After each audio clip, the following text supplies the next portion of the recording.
আল্লাহর চেয়ে বেশি ওয়াদা পূরণকারী আর কে আছে? আছে কেউ?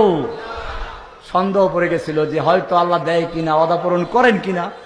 আল্লাহ বলছেন না না, আল্লাহর চেয়ে বেশি ওয়াদা পূরণ করে নেই, তুমি ঠকো নাই। ফাস্তাবশিরু বিবাইইকুমুল্লাযী বায়াতুম বিহি, তোমরা আল্লাহর সঙ্গে যেই বেচা কিনা করেছো, ব্যবসা করেছো, সেই ব্যবসায় তোমরা ঠকো নাই, জিতে গেছো।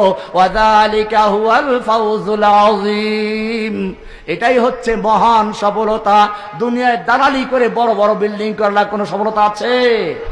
নিজের ছেলে মেয়ে সবগুলো বিদেশ পাঠিয়ে দিলা, কুফফারদের দেশে পাঠিয়ে দিয়ে নিজে এখানে একা বসে বসে দালালি করছো, কোনো লাভ আছে কিছু? আল্লাহ বলছেন ওয়াযালিকা হুয়াল ফাউজুল আযীম, জান্নাতের বিনিময়ে যারা নিজের জান মালকে বিক্রয় করে দিতে পেরেছে তারাই সফল মুমিন। তারাই কি? এবারে জান্নাতের বিনিময়ে যারা বিক্রয় করতে চাও, তোমাদের পচা মাল তুমি কিনো নাকি? এই বাজারে গেলে তুমি নিজে পচা চিংড়ি মাছ কিনো না, পচা মাল কিনতে যাও না। আল্লাহ তাআলাও কোনো পচা মাল, শিরক আর বিদআতীদের মাল কবুল করবে না।